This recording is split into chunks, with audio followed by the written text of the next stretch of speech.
ರಾಶಿಕಾ ಹಾಗೆ ಸೂರಜ್ ಅವರು.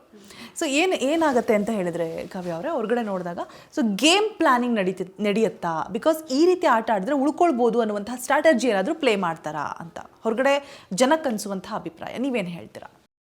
ಆ ಥರ ಅನಿಸಿದ್ದಿದ್ರೆ ನಾನು ಯಾಕೆ ಇವಾಗ ಗಿಲ್ಲಿಯಿಂದ ನನ್ನ ಗೇಮ್ ಎಫೆಕ್ಟ್ ಆಗ್ತಿದೆ ಅಂತಂದಾಗ ನಾನು ಯಾಕೆ ಅಲರ್ಟ್ ಆಗ್ತಾಯಿದ್ದೆ? ಐ ವುಡ್ ಹ್ಯಾವ್ ಕಂಟಿನ್ಯೂಡ್, ಅದನ್ನೇ ಕಂಟಿನ್ಯೂ ಮಾಡ್ತಾ ಇದ್ನಲ್ಲ. ಆ ಥರ ಗೇಮ್ ಪ್ಲಾನ್ ಮಾಡಿ ನೀವು ಆಟ ಆಡೋಕ್ಕಾಗಲ್ಲ. ಅದು ಆರ್ಗ್ಯಾನಿಕ್ಕಾಗಿ ಏನು ಬಾಂಡ್ ಬಿಲ್ಡ್ ಆಗುತ್ತೆ, ಆರ್ಗ್ಯಾನಿಕ್ಕಾಗಿ ಏನು ಫ್ರೆಂಡ್ಶಿಪ್ ಕ್ರಿಯೇಟ್ ಆಗುತ್ತೆ, ಅದು ಹಾಗೆ ಆಗಿಬಿಡುತ್ತೆ. ಸೊ ಗೇಮ್ಗೋಸ್ಕರ ನಾವು ಮಾಡ್ತಿದ್ದೀವಿ ಅಂದರೆ ಸಿಕ್ಕಾಕೊಂಡ್ಬಿಡ್ತಾರೆ, ಅಂದರೆ ಗೊತ್ತಾಗ್ಬಿಡುತ್ತೆ ಒಂದು ಪಾಯಿಂಟಲ್ಲಿ. ಆಡಿಯನ್ಸ್ ಫೂಲ್ಸ್ ಅಲ್ಲ, ನೀವು ನಾಟಕ ಮಾಡಿದ್ರೆ ಗೊತ್ತಾಗುತ್ತೆ, ಜೆನ್ಯೂನಾಗಿದ್ದರೆ ಪ್ರತಿಯೊಂದು ಗೊತ್ತಾಗ್ಬಿಡುತ್ತೆ, ಅಷ್ಟು ಝೂಮಲ್ಲಿ ಇರ್ತೀವಿ ನಾವು. ಸೊ ನಾಟಕ ಮಾಡೋಕ್ಕಾಗಲ್ಲ. ಬಟ್ ಕೆಲವರು ಕಮೆಂಟ್ಸಲ್ಲಿ ಹೇಳೋದು, ಮೊನ್ನೆ ರೀಸೆಂಟಾಗಿ ಲಾಸ್ಟ್ ಫಿನಾಲೆ ನಿಯರ್ ಬಂದಾಗ ಲಾಸ್ಟ್ ವೀಕಲ್ಲಿ ನೀವು ಗಿಲ್ಲಿ ಅವರಿಗೆ, ಎಲ್ಲರೂ ಕೂಡ ಗಿಲ್ಲಿ ಅವರಿಗೆ ಅಂದರೆ ನೆಗೆಟಿವ್ ಏನಿದೆ ಗಿಲ್ಲಿದು ಅದನ್ನು ಹೇಳಿದಂಥ ಸಂದರ್ಭದಲ್ಲಿ ಕಾವ್ಯ ಕೂಡ ಇಷ್ಟು ದಿನ ಗಿಲ್ಲಿ ಜೊತೆಗೆ ಬಂದುಬಿಟ್ಟು ಈಗ ಗಿಲ್ಲಿಗೆ ಟಾಂಗ್ ಹೊಡಿತಾ ಇದ್ದಾರೆ, ಗಿಲ್ಲಿ ನೆಗೆಟಿವ್ಸ್ನ ಹೇಳ್ತಾ ಇದ್ದಾರೆ ಅಂತೇಳ್ಬಿಟ್ಟು ಒಂದಷ್ಟು ಜನ ಮಾತಾಡ್ತಾ ಇದ್ದಾರೆ. ಅಂದರೆ ಇಷ್ಟು ದಿನ ಸಪೋರ್ಟ್ ತೊಗೊಂಡು ಎಂಡಲ್ಲಿ ಕೈ ಬಿಟ್ಟರು ಅಂತ. ಯಾವುದು ನೆಗೆಟಿವ್ ಏನು ಹೇಳಿದ್ದೀನಿ ನನಗೆ ನೆನಪಾಗ್ತಿಲ್ಲ. ಈ ಏನು ವ್ಯಾಕ್ಸ್ ಮಾಡೋ ಟೈಮಲ್ಲಿ ಇಲ್ಲ, ಅದು ಏನು ಸಿಟ್ಟಿದೆ ನೀವು ಇಷ್ಟು ದಿನ ತೀರಿಸ್ಕೊಳಕ್ಕಾಗಿಲ್ಲ, ಅದನ್ನು ತೀರಿಸ್ಕೊಳ್ಳಿ ಅಂತ. ಈಗ ಒಂದು ಫ್ರೆಂಡ್ಶಿಪ್ಪಲ್ಲಿ ಜಗಳ ಆಗೋದೇ ಇಲ್ವಾ? ಒಂದು ಫ್ರೆಂಡ್ಶಿಪ್ಪಲ್ಲಿ ಮಿಸ್ಅಂಡರ್ಸ್ಟ್ಯಾಂಡಿಂಗ್ಸ್ ಆಗೋದೇ ಇಲ್ವಾ? ಅದೇ ರೀತಿ ನನಗೂ ಅವನಿಗೂ ಏನೊಂದು ಜಗಳ ಆಗಿರುತ್ತೆ. ಒಂದು ವಾಟ್ ಡು ದಿಸ್ ಸೇ, ಒಂದು ಕಾನ್ವರ್ಸೇಷನ್, ನೀನು ಹಿಂಗೆ ಮಾಡಿದ್ದೆ ತಗೋ ಅಂತ. ಇವಾಗ ಫ್ರೆಂಡಿಗೆ ನಾವು ರೇಕ್ಸಲ್ವಾ ಅಥವಾ ವಾಟ್ ಎವರ್ ಆ ಥರದೊಂದು ಆ್ಯಕ್ಟಿವಿಟಿ ಕೊಟ್ಟಾಗ ಅವ್ನು ನನಗೆ ಹರ್ಟ್ ಮಾಡಿದ್ದನ್ನ ಹೇಳಿ ವ್ಯಾಕ್ಸ್ ಮಾಡಬೇಕಾಗಿತ್ತು. ಅದು ಹೆಂಗೆ ಅದು ನೆಗೆಟಿವ್ ಅಂತ ಆಗ್ಬಿಡುತ್ತೆ. ಪ್ರತಿ ಸಲ ಬರೀ ನಾವು ಪಾಸಿಟಿವ್ಸೇ ಹೇಳ್ಕೊಂಡು ಕೂತಾಗ ನೀನು ಫೇಕ್ ಮಾಡ್ತಿದ್ಯಾ ಅಂತಲೇ ಆಗೋದು. When it comes to friendship ಏನೋ ಒಂದು ನೆಗೆಟಿವ್ ಆಗ್ತಿದೆ ಅಂದರೆ ಯು ಟೆಲ್ ಇಟ್, ನೋ, ಅದು ಹೇಳು, ಅವ್ನು ಕರೆಕ್ಟ್ ಮಾಡ್ಕೋತಾನೆ. ನೀನಿಲ್ಲ, ನೀನು ಸರಿಯಾಗೇ ಇದೆಯಾ ಅಂದಾಗ ನೀನು ಫೇಕ್ ಮಾಡ್ತಿದ್ಯಾ ಅಂತಲೇ ಆಗಲ್ವ ಅದು.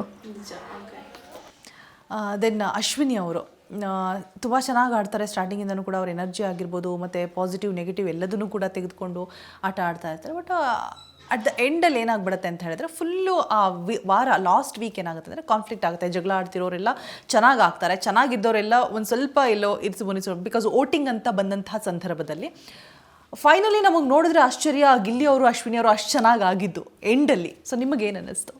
ಅವ್ನು ಮೊದಲಿಂದನೂ ಇವಾಗ ಜಗಳ ಆಗ್ತಿತ್ತು, ಬಟ್ ಎಲ್ಲೂ ಅವನು ಅವ್ರನ್ನ ಕಂಪ್ಲೀಟಾಗಿ ಮಾತು ಬಿಡೋದಾಗಿರಲಿ ಅಥವಾ ಇನ್ನೊಂದಾಗಲಿ ಮಾಡ್ತಿರ್ಲಿಲ್ಲ. ಅವನು ಏನೇ ಮಾಡ್ತಿದ್ರು ಡೈರೆಕ್ಟಾಗಿ ಅವ್ರಿಗೇನು ಬೈತಾ ಇದ್ದ ಅಥವಾ ಏನೋ ಒಂದು ಕೌಂಟರ್ ಕೊಡ್ತಿದ್ದ ಅದೆಲ್ಲ ಡೈರೆಕ್ಟಾಗೇ ಮಾಡ್ತಿದ್ದ. ಅದು ಬಿಟ್ಟರೆ ಅವನು ಅವ್ರ ಜೊತೆ ಮಾತು ಬಿಡೋದಾಗಿರಲಿ, ಚೆನ್ನಾಗಿಲ್ದಿರೋ ಥರದ್ದಾಗಿರಲಿ ಮಾಡಲೇ ಇಲ್ಲ. ಕೊನೆವರೆಗೂ ಹಂಗೆ ಕ್ಯಾರಿ ಆಗಿದೆ ಅಂತಲೇ ನಾನು ನೋಡಿದ್ದು. ಓಕೆ, ಇನ್ನು ಕಾವ್ಯ ಅವರಿಗೆ ಆ ಬಿಗ್ ಬಾಸ್ ಮನೆಯಲ್ಲಿ ಇಂಥದ್ದೊಂದು ಕ್ಷಣ ನಾನು ಮರೆಯೋದಕ್ಕೆ ಸಾಧ್ಯ ಆಗೋದಿಲ್ಲ, ತುಂಬ ಹರ್ಟ್ ಆಯಿತು, ಮನೆಯವರೆಲ್ಲ ನೆನಪಾದರು, ನನಗೆ ಬೇಡವೇ ಬೇಡ ಬಿಗ್ ಬಾಸ್ ಮನೆ, ಆಚೆ ಬಂದ್ಬಿಡೋಣ ಅನಿಸ್ತಪ್ಪ ಅಂತ ಅಂದರೆ ಅದು ಯಾವ ದಿನ ಯಾವ ಕ್ಷಣ ನೆನಪಿದೆಯಾ? ಬಿಗ್ ಬಾಸಿಂದ ಹೊರಗಡೆ ಬಂದ್ಬಿಡ್ಬೇಕು ಅಂತ ಅನ್ಸಿದ್ದು ಒಂದೇ ಮೊಮೆಂಟಲ್ಲಿ. ಅದು ನಾನು ಹೇಳಿದ್ದೀನಿ, ಒಂದು ವೀಕೆಂಡಲ್ಲಿ ಸುದೀಪ್ ಸರ್ ಹೇಳ್ತಾರೆ that you should thank them ಅಂತ ಹೇಳಿ, ಇವರಿಬ್ಬರಿಂದ ನಾನು ಇಲ್ಲಿವರೆಗೂ ಬಂದೆ ಅಂತಂದಾಗ ಅದು ಸರ್ ಏನೋ ನನಗೆ ಕನ್ವೆ ಮಾಡೋಕ್ಕೆ ಹೋಗಿ ಅದನ್ನು ಹೇಳಿರ್ತಾರೆ.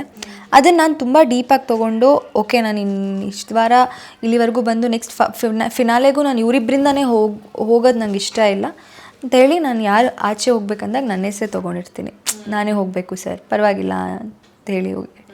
ಬಟ್ ಅದಾದ ನೆಕ್ಸ್ಟ್ ಮೂಮೆಂಟೇ ಯು ಆರ್ ಸೇಫ್ ಅಂತ ಹೇಳ್ತಾರೆ. ಆವಾಗ ಅನಿಸ್ತು ನನಗೆ ಓಕೆ, ಸುದೀಪ್ ಸರ್ ಎಲ್ಲನೂ ಹೇಳಲ್ಲ, ಕ್ಲೂ ಕೊಡ್ತಾರೆ, ಹಿಂಟ್ಸ್ ಕೊಡ್ತಾರೆ ಏನು ಕರೆಕ್ಟ್ ಮಾಡ್ಕೋಬೇಕು ಅನ್ನೋದನ್ನು.